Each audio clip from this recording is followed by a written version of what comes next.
defensa dels drets dels infants i adolescents de Catalunya. Consell Nacional d'Infància i Adolescència de Catalunya, 20 de novembre del 2020. Aquest 20 de novembre del 2020, en motiu de la celebració del Dia dels Drets dels Infants, els membres del Consell Nacional dels Infants i Adolescents de Catalunya hem decidit redactar aquest manifest amb la col·laboració del Consell Territorial, on ens centrem en la visió dels infants i adolescents en relació a la Covid-19. I volem reivindicar el nostre dret a estar informats des de les mesures que els governs prenen. En nom dels infants i adolescents de Catalunya, valorem que les escoles s'han adaptat de manera notable a la situació i el professorat s'ha adaptat bé i ha sabut portar la situació.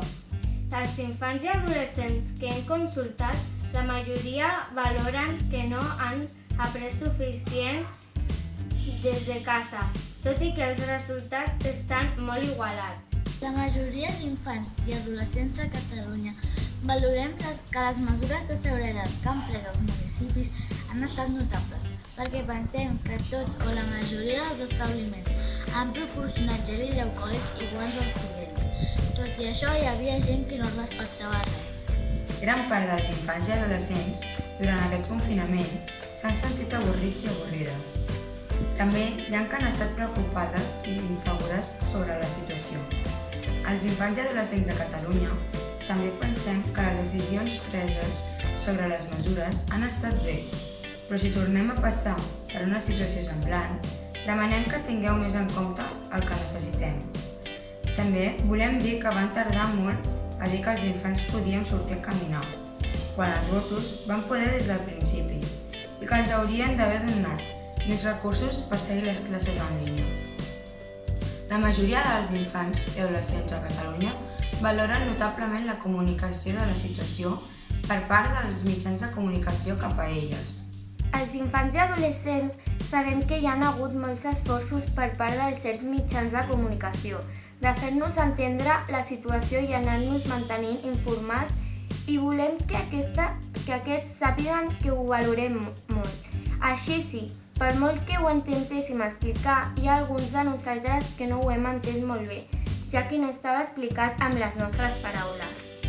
Creiem que ens ha deixat molt de banda i que en qualsevol cosa que ens afectava directament hem estat en segon pla, quan se'ns hauria d'haver tingut en compte a nosaltres i a les nostres necessitats. No valorem ni bé ni malament les classes online, però a l'haver molta gent connectada a internet, a la vegada ens vam trobar amb molts problemes de connexió i falta de rapidesa pel que fa a les xarxes.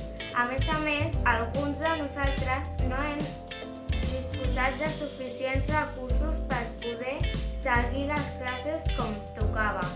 Sense dubte, volem agrair a tot cor l'esforç per part del professorat per mantenir el nostre interès en aprendre i tot i els problemes que es puguin haver trobat, fer-los saber que han estat genials. Però molts i moltes pensem que les classes online estaven bé, però podrien estar millor. Els infants i adolescents pensem que al principi estàvem contents perquè ens havíem de quedar 2 setmanes a casa i podríem centrar-nos en nosaltres, però quan es van anar allargant ens vam anar enfonsant, encara que així hem pogut tenir temps per estar molt més amb la família.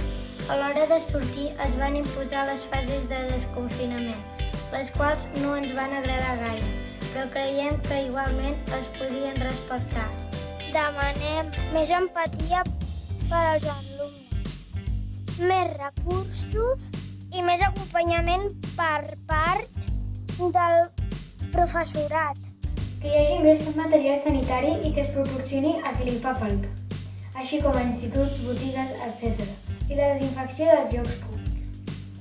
Que les persones adultes tingueu més en compte què necessitem els infants i adolescents a través del Consell Nacional d'Infants i Adolescents de Catalunya, consells municipals, escoles, instituts, etc.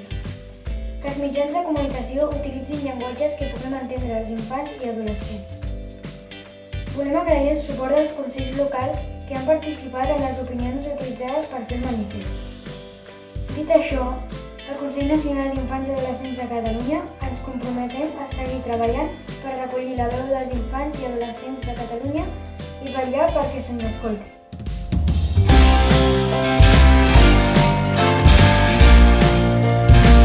Moltes gràcies! Moltes gràcies. Gràcies!